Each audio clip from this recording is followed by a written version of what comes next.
guys, I've got a Senton 3S right here. This is the first new short course style vehicle I've had in quite a while. Let's get to the table, get this thing opened up, and check it out. Let's go.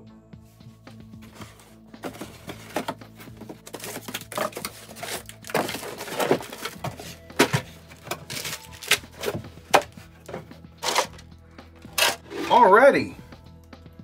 Yep, it reminds me of the Vortex or Granite or something like that, just kind of stretched out a little bit. Now it's got the quick release transmission and all that stuff. That's nice to see. Adjustable turnbuckles, camber links, nice. Oh, that's such a small ESC. Probably going to have to change that out for something a little more beefy, but we'll have to see how it actually runs. Huh. Nice and clean so far. The ESC is good for 2 and 3S max. The motor, 3200 kV, 3660 size. I like the heat sink. I like the fan. Here's some more information on the ESC. It is actually programmable, and there are instructions on how to do it right here in the book. The SLT transmitter, it's kind of basic. It'll be okay for one run because you know I'm putting a GT5 in this thing. Everything here is so small as compared to what I'm used to messing with. I mean, it's just small, but I got to tell you, I really, really like the tires. And the reason I like these tires is they will hook up great on my sandy, dirty Florida track. This thing comes with 14mm wheel hexes. As much as I love the 14 over the 12, I mean, really, I do. Finding wheels can be quite the challenge. So long as I don't tear these up, I'm happy with what's on it. I really am. It's got some really nice and beefy sand, dirt, and debris guards right here on both sides. Those are nice. We're gonna be testing that. It's got these little shields on the shock shafts. That's nice to see. Got them on the back as well. But you shouldn't need them on the front because you're not planning to follow anybody, right? Or does this mean this is always at the back of the pack? Guess we'll find out. The axle shafts on this are plastic. And yes, they can actually come apart. The bolt can back out here at the hub. So I had that happen with the Vortex. And these are the same design. The shocks are on the front of the arms. On the back, they're on the back just like this on the other side. So they are a single shear design, and that's kind of a dated thing, but maybe the truck is light enough and that'll be okay. I gotta say, I like the wheels and tires. I really do. I like that. The rear bumper is a standard sort of bumper for SET on the back, but it also has a wheelies back there, little wheelie bar, so it's kind of a combination bumper. Comes with an EC5 battery plug, which is actually pretty standard for the Arrma vehicles. This will probably end up being swapped out for an XT90, so it fits my batteries. The steering angle looks decent, but it's for a backyard track, right? This is not a Techno, it's not a Losi. I don't see anything obvious to put sway bars on this at either end. Taking the transmission out looks neat. We're gonna start with that little bolt right there. That's it right there. That bolt holds this piece right here, and you can slide this out of the way like it sits. However, you gotta get the drive shaft out, and that's what I'm about to do. The way this works is you compress the drive shaft and you pull it right out. So that's what we're gonna attempt to do here. Get this to go. Yeah, it's gotta go all the way back in there. We'll try to do this where we can keep it in the camera, which may not be the best thing. Okay, there we go. That compressed over to there, and then you just kind of wiggle this out like that. Right there. And yes, this bearing will slide on that. So you'll have to realign that to go back into that when you're going to put all this stuff back in place. Let's go ahead and pull this all the way out of the way, because this is what actually jams and holds everything into place along with this latch right here. Now let's see if I can.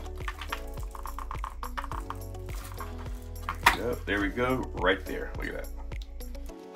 If it's extra tight, you can actually take a screwdriver, just kind of give it a little bit of a push right there as well.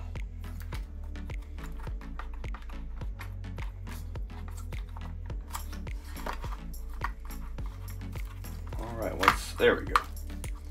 One last little holder right over there.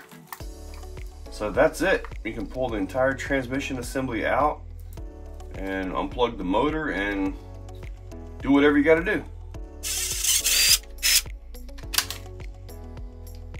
There are your gears.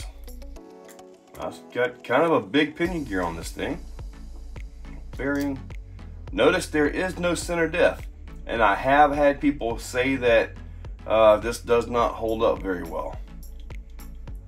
So just a simple slipper right in the middle. While I've got this out, I want to pop this off right here.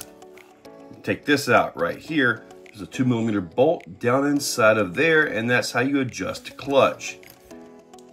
Just kind of get on that a little bit, and you can tighten it or loosen it. Now, you don't have to pull the entire transmission out to get that. You can actually do it inside the truck. And I'll show you guys that here in just a few seconds. When you put the transmission back in, just set it down flat, get it right into the grooves, give it a little bit of a slide, get all the stuff aligned in there, and then just give it a push and it'll actually snap right back in place. And when you get it all the way in, that right there will give a nice little snap as that locks into place. And that's the gaps or lack of gaps that you'll see. To adjust the clutch inside the truck, all you gotta do is take the center drive shaft out, pop that out like I've already showed you, and make your adjustments right here in the truck. Put the drive shaft back in, you just simply push that down into there. They got you just enough clearance for it. And then you've got the drive shaft. You gotta get that bearing down into there.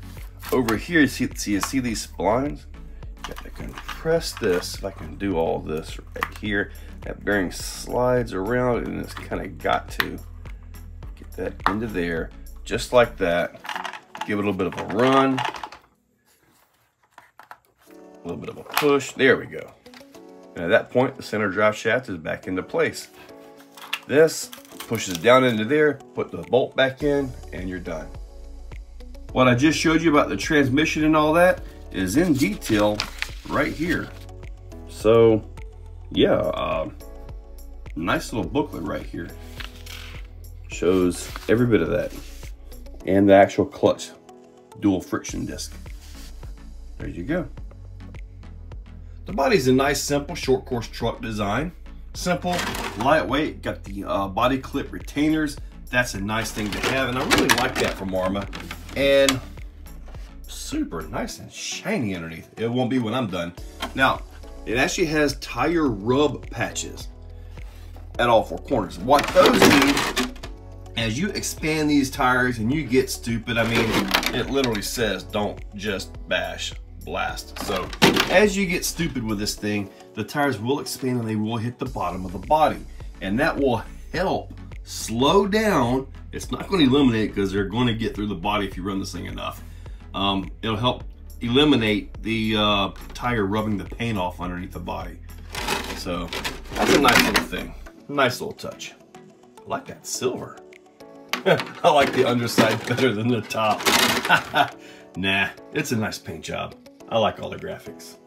Before I wrap this video up, I did go ahead and change the plug out to an XT90. Got an adapter for 2S. I'm not sure if I'm gonna make this steady, a 2S style truck. I mean, I kind of think 3S is where it's gonna have to stay, but anyway. No beeps. There we go, that is 2S. Let's see here.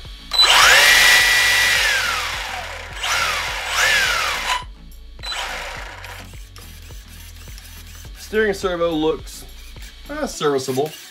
I'll probably put something faster in there. Let's try 3S. Here we go.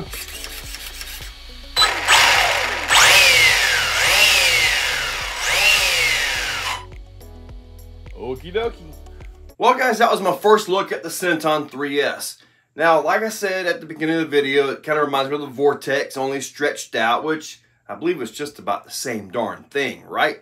Different wheels and tires, of course, but other than that, it looks decent. plastic, flexible, it's light. I'm not sure whether I'm going to stay 2S or 3S. I am curious to see how the ESC, because it's such a kind of a tiny thing, I'm curious to see how that holds up out there on my Florida dirt sandy track. See if it can keep us cool and all that. But hey, all I can do now is take it out and get it dirty. That's what's going to happen. Guys, check that description. I'll link this up down below. Main eBay, Amazon, and Horizon. Helps out the channel when you guys use them. So check that description. Use those links. Hit that subscribe and ring that bell. You guys are awesome. Catch you later. If you're still watching, you are top shelf. You are the cream of the crop, the pick of the litter. You are phenomenal. Thank you for watching to the end of the video. It means a lot to me. Now, down below, there are links for the products you see. Also for channel memberships, if you guys want to be a part. Channel members get early viewing on pretty much everything that I can. So guys, check that description. There's a lot of info down there. Thank you all for watching.